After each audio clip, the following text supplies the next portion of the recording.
guys, so hello. So ngayon, we'll talk about a much awaited video, at least for the people who've been following yung ating pag-analyze ng stocks, no? So dito, we'll talk about a wider range of stocks.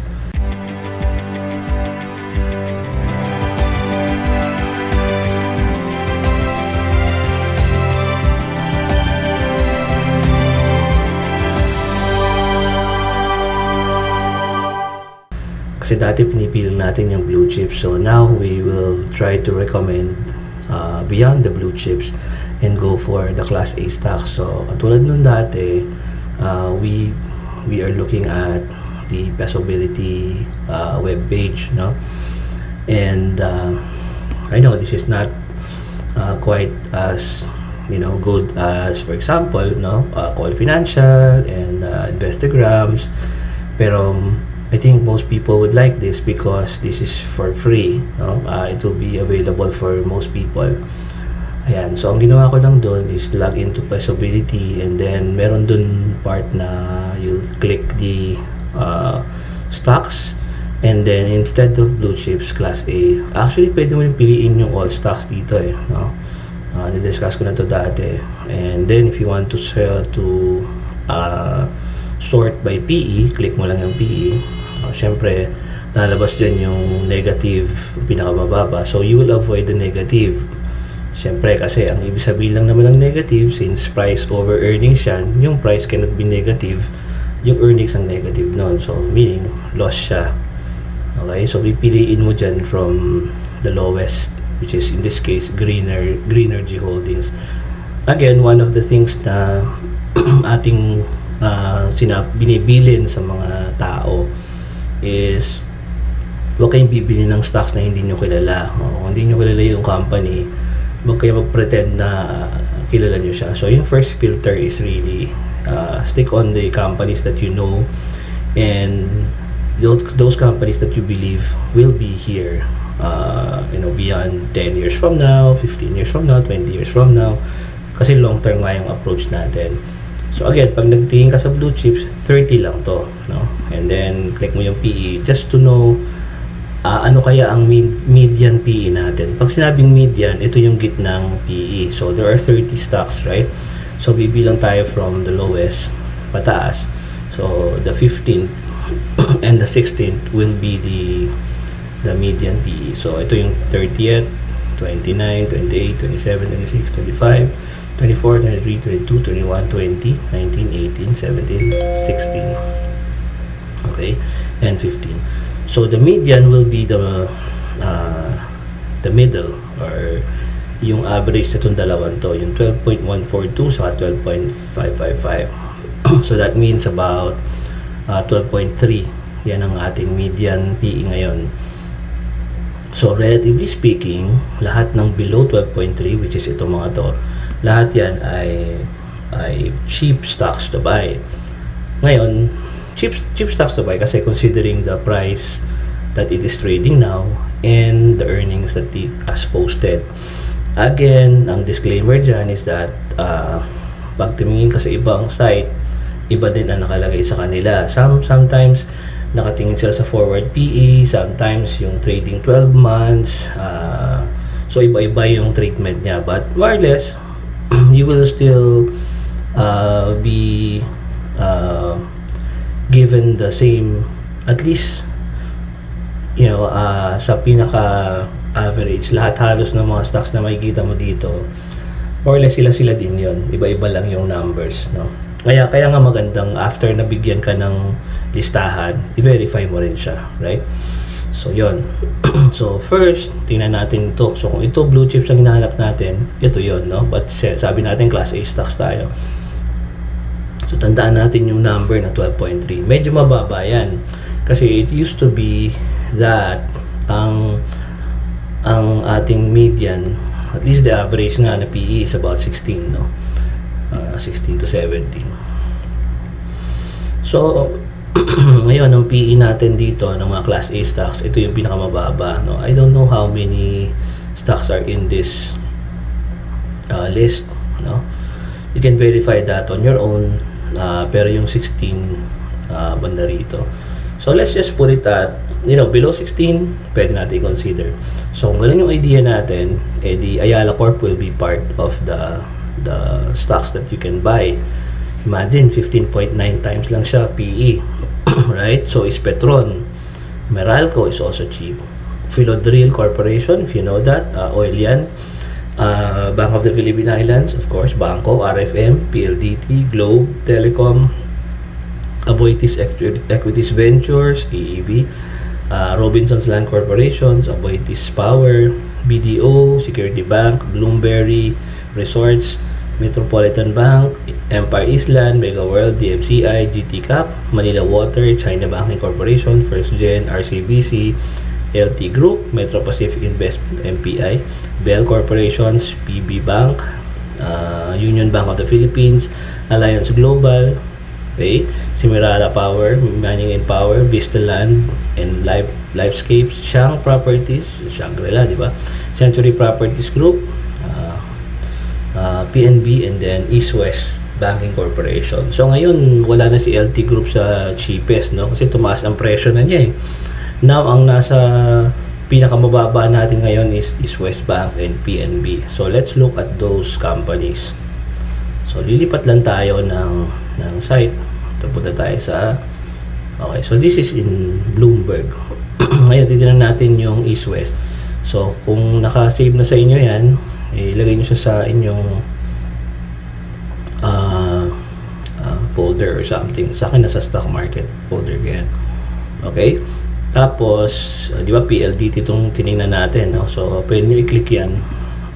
Tapos, palitan nyo na lang yung TEL, no? Gawin nyo siyang East West. East West is EW. So, ganun lang yung ginagawa natin yan. And then, click mo siya. Nalabas na ngayon yung East West. So, ngayon, ang titignan mo dito is, okay.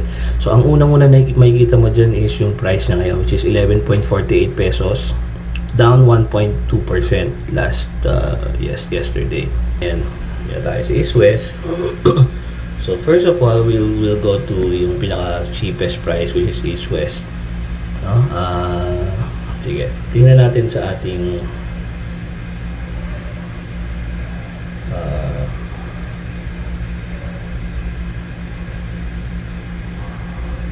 Bloomberg app. So if you have Bloomberg app, if it is a paid version, then madali niyo makikita. But in this case, yung nasa phone ko ang pwede natin tingnan.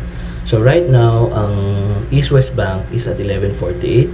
Tapos ang kanyang market capitalization is 25.83 billion pesos. It's now down 10.73% 1 year. Ang PE ratio niya is dito 3.43. Ayan. Okay.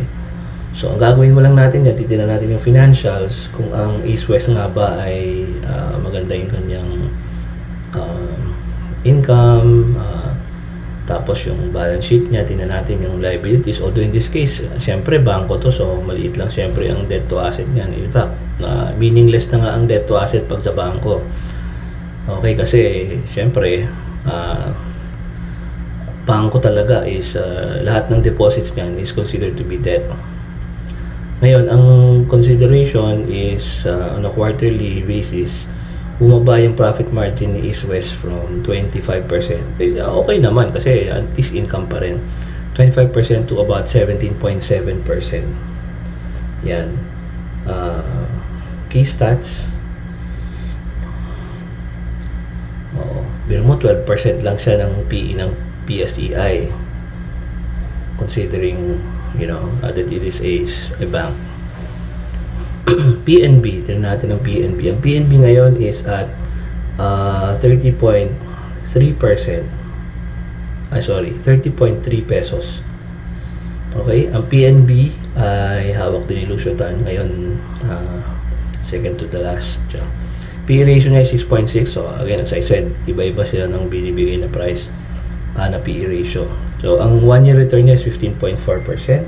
Ang financials ni PNB is profit margin niya tumaas pa nga ng September 2020. 23.51%. Tapos yung debt to asset niya mababa, 6.45. Kasi nga, bangko din naman yan, no? So, I would say na East West and PNB are both good to buy, no? Wala naman tayo nakikitang negative dyan sa dalawang yan. Parehong bangko, unless they are suffering from yung mga maraming hindi nakakabayad, no? But, aside from that, it's good to go. What about Century Properties Group? Ang Century Properties Group ay, syempre, sila ay property sector, no? 1-year return niya is 401%. Considering na nung mga bandang March, sila ay nasa 0.3, 0.2, ngayon nag 0.59, still increasing. 2% up siya last yesterday. Yun, no? Pero ang PE ratio niya as of now is still 4.4, one of the lowest. Profit margin niya tumaas pa nga from about 7%, 7.5 quarterly, no? Ngayon nasa 15% na siya. Ang kanyang debt to asset hindi naman masyadong mataas, 35.96%. So, if you know what Century Properties is all about and follower kayo ng property sector, I think it is a good stock to consider. Shang Properties, o syempre ang Shang is yung ng Shangri-La, no? Shangri-La. If you're familiar with that, lalo na kung nasa base kayo sa Manila, it's at 2.71, up 0.74%. Down pa rin siya 11.12% 1 year. PE ratio niya 7. So if you go to the financials of Shang Properties, profit margin niya is down 20.82. But syempre, expected naman yun. Debt to asset is only 8%. So I think Shang Properties is tingin ko napakagandang stock to buy ito. Kasi maliit lang yung kanyang debt to asset. Tapos ang liit din ang kanyang PE ratio. Okay? So yan, Shang, parang lahat ng tinitingnan natin puro good to buy, no? Kasi nga ano ngayon buyers ngayon, no? Buyer season. How about Vistaland? Ang Vistaland is owned by Villar Group. Down siya 4.43% last yesterday, no? PE ratio ni dito 7. 1-year return niya sa 37%. So ako meron akong hawak na Vistaland. So isa ako sa mga nalulugi pa ngayon sa Vistaland. So yun ang aking disclaimer, no? May hawak akong Vistaland. So pag sinabi kong buy yan, so caveat yan, beware yan, buyer beware. Although kung titilan mo naman 28% yung profit margin niya nung September, samantalang 16% lang nung June. So medyo nakabawi na, di ba? Tapos ang debt to asset ni Vistaland ay mataas pa rin at 51%. Although, nung December 2019, nasa 54% siya. Ngayon, down na lang siya to 51%. It's getting better. It looks better now on a quarterly basis. Tingnan natin yung annual. Annual naman parang okay lang, no? Although, debt asset to asset niya talaga tumaas from a very low, hindi naman very low, kundi manageable ratio of about 47%.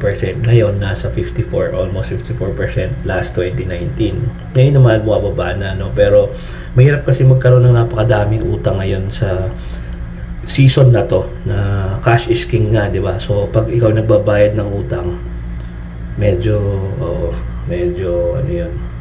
So, si Vistaland, although meron akong hawak niyan, I would not consider it a buy. Not yet, no? Pero, siyempre ako naniniwala ko sa Villar Group and I know na long term kaya nilang yan, no? I-overcome yan. So meron akong caveat doon kasi nga may hawak ako niyan. Sa Semirara Corporation, I think meron din akong hawak nito. Semirara Mining and Power. Semirara Mining is under ng Ayala Group to Consunhi pala, no? DM Consunhi. But anyway, yan. So 12.47 ang kanyang PE ratio dito sa Bloomberg. Down siya 35.5%. Ang financials niya would be 10.4% yung profit margin, which is down, no? Dati siyang nasa bandang 20%, almost 20% noong June. Pero napaka-erratic naman kasi talaga ng earnings and mga profit margins ng mga mining and oil, 'di ba? Tapos ang kanyang let's see. Yung debt to asset niya 29% lang. So maganda yung nito, yung liquidity nito, di ba? Kasi solvent siya, no? 29% lang yung kanyang debt. So I would say na Semirara is good. Tapos yung kanyang income naman, revenue increase. Well, hindi siya talagang super kasing ganda ng ibang company, no? From December na 110 billion yung revenue, ngayon nasa 7 point something billion lang. But hey, di ba? Give them a break dahil napakadami talagang company na halos nag-fold up, and yet they are still, managing to do it. Alliance Global Group, alam na naman natin yan. Nabanggit ko na si Alliance Global kasi is under ni Andrew Tan, Mega World, yan ang mga hawak niya, no? So McDonald's Philippines, 1 year return niya 9.17% down, PE ratio niya 8.93 dito. So again, let's look at the financials. Si Alliance Global ay profit margin niya 7%, down siya from mga 10% noong December, pero up na siya from June. Yung sa June 3% lang, ngayon nasa 7% na siya. Ang debt to asset niya tumaas pero hindi gaano, 33% dati, naging 35.21% ngayon. And since it's below 50, okay din naman si Alliance Global. So Alliance Global would be a good addition to your portfolio. Union Bank, although meron din ako niyan, so again, disclaimer, Union Bank of the Philippines, one of my favorite stocks, so whatever I say, maybe you are check yourself, baka mamaya it's just me and my being a fan of UBP. Ayan, ang 1 year return ni UBP ay 19.7%. Hawak yan ng avoidees ng SSS, di ba? 19.7% at ang kanyang PE ratio is only 5.6 times. Talagang ang Union Bank laging underpriced yan, kahit dati pa lang. Okay, tingnan natin yung mga financials. Bangko to, di ba? Hindi siya kasing lakas ng BDO, BPI, ganyan, pero okay naman, no? Ang kanyang revenue 12 billion, ang kanyang profit margin 42%. O, saan ka pa? 52 billion, tumataas pa rin naman year to year. Tapos yung balance sheet niya, debt to asset is about 11.67% kasi nga bangko siya. So I think Union Bank of the Philippines is one of my, again as I said, one of my favorite stocks. So don't take my word for it, but it's something that you can consider, definitely. Lalapat kasama siya sa underprice. At hindi mo na ako naglagay ng Class A stocks dito, di ba? This is not my website. PBB Teens, joke. Philippine Business Bank is 9.82. Down siya 24.46% year 1 year. PE ratio niya is only 4 here. Dito 4 lang. Samantalang dito kay Pesobility, 5.9 siya. Okay, profit margin niya 26%. Ang debt to asset niya 2.69%. Well, siyempre Philippine Business Bank yan eh. So yan, isa ring magandang company to buy. Bell Corporation. Ang Bell Corporation is currently at 1.65 pesos. 1 year return niya 9.77% down. Tapos PE ratio 6 lang, 6.8. Okay, let's look at the financials. Okay. Financials ni Bell Corporation ay yun, medyo loss siya, no? Loss siya nung dalawang quarter, June and September. Profit margin negative. Annual, expected naman kasi to dahil nasa entertainment business, no? Tapos yung kanyang balance sheet ng September, wala pa. Debt to asset 15%. In terms of debt, okay, pero since loss siya, so I wouldn't, wag muna. Saka na pag medyo nakakabawi na. So not Bell.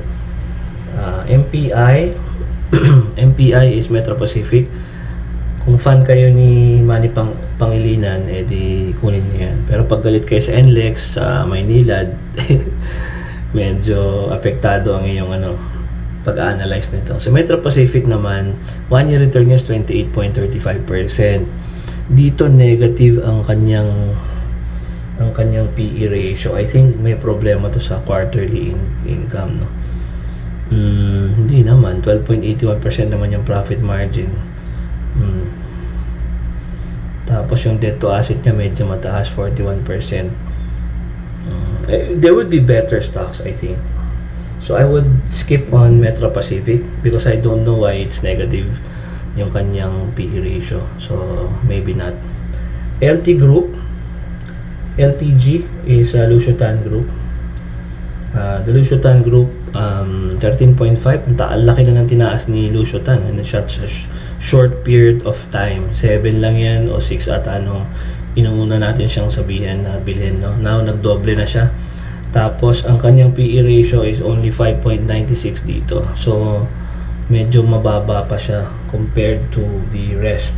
Financials ni Lushotan Group, profit margin 26%, tumataas pa nga, no? Ang kanyang debt to asset only 8%. So for me, LT Group is still a good stock to buy. Rcbc, nakakalimutan ko pala magbayad ng Rcbc. Meron nga pala akong dyan, babayaran ko nga pala ngayon. Due date ng aking credit card sa Rcbc. So Rcbc is a bank. So importanteng given yung Rcbc is a bank. 7.55 dito yung PE ratio. Tapos 1-year return negative 19.66. So yun ang binaba niya. Ako tingin ko ang financials ito would be good kasi nga bangko siya, profit margin 10%. Medyo mababa, no, compared dun sa dati niya ng mga 19%.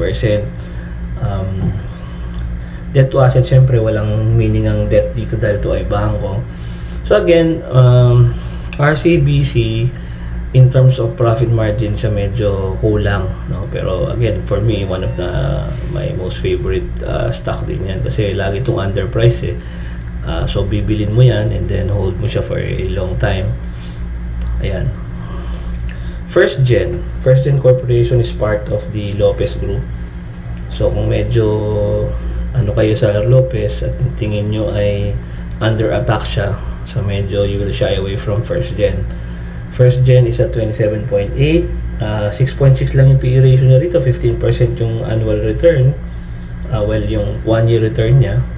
Financials, 14.86 yung profit margin, debt to asset niya 37% lang. Diba? Pwede na rin, no? Although ang kanyang revenue, main thing dito is the revenue is shrinking from 2019. Okay, understandable naman kasi pandemic ngayon, but ang mahalaga kay First Gen is kumikita pa rin siya, no? It's still earning money and nakakapag-post pa siya ng 14% na profit margin, di ba? So First Gen, it's up to you, pero again, if you're doubtful about the Lopez stocks, then you would shy away from this. China Bank, under din to ng Henry C Group, no? Under din siya. China Bank, bangko na naman kasi to, so I'm sure hindi meaningful ang rito, ang debt. 8.5% up siya, 1-year return. PE ratio niya 6 lang, 6 times. Okay, financials, in terms of profit margin, 27%, tumataas naman in the quarterly basis. 22% lang siya noong December. Every quarter tumataas siya. So I think this is a good company to invest in. 6% lang yung debt to asset, but of course bangko kasi, no? China Bank, good to go.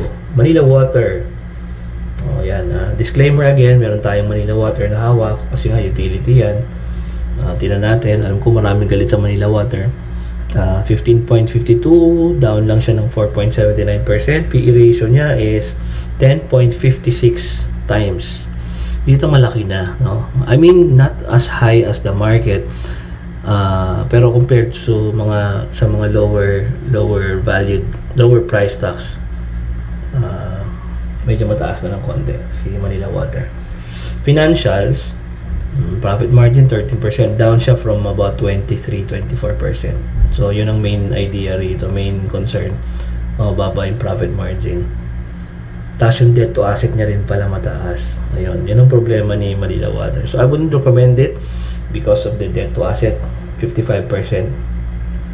GT Cap, again, isa to sa mga ating na-recommend dati. Tumataas na rin na siya ngayon, 649 pesos. Under to ng Metrobank Group. GT means George T. Diba? Down siya, 27% 1 year. P ratio niya dito, 21 na eh. So, maaring dito kay Pesobility 7 lang. Pero sa Bloomberg, 21 na siya. Let's look at the financial. 1% lang ang profit margin. Going down yung kanyang income. 36% yung debt to asset. You would see better. You can find better stocks. Pero remember, ang GT Cap was one of our recommendations before. Kaya tumaas na siya eh. DMCI is at 577. Tingnan natin, no? DMC construction, no? Pag construction, naalala niyo yung nabagsakan. Maraming na yan doon. Although EEI yun, no? Saka San Miguel ba? Anyway, yan, DMC 5.11% na yung 1-year return niya. Ang kanyang PE ratio 15.28 times. Financials. Ang financials niya ay yun, 10.4% yung profit margin. Taas naman compared sa about 5% nung December at saka ng March. Debt to asset is 25.7%, which is a bit lower than the 26.5% nung June. Anong recommendation natin kay DMC? Medyo mataas na rin kasi compared sa rest. Pero kung marami pa kayong pambili ng stocks, pwede naman. DMC is syempre, mabenta ngayon because of the construction business. Mega World. Mega World pala, tumaas na ha, compared to sa dati natin, no? Ang Mega World ay nasa 7 pesos na ngayon. 7.4. Ay, sorry. 7.4 times PE. So, siya ay 4.02. Although, nung dati nasa 3 lang to, no? So, ilan na yun? 3, 133% na.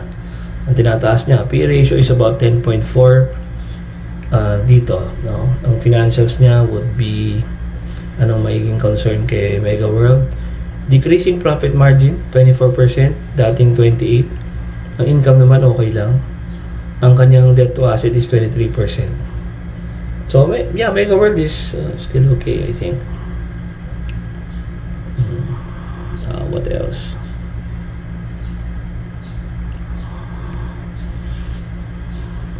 So, at tingin ko para doon lang tayo sa hanggang Mega World din tayo, no? Empire Island ay if you are familiar with the properties held by Empire Island, and then you can analyze that.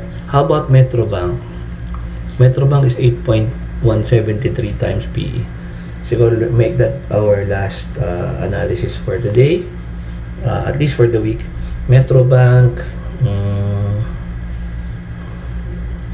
51 pesos nga, 0.2%. 14.4 times na dito ang PE ratio niya. Down siya ng 23.5 for at least 1 year. Tapos ang financials niya, bangko to eh, so wala tong problema. Revenue, down a bit from June. Halos pantay nung March. Mataas naman siya compared sa December.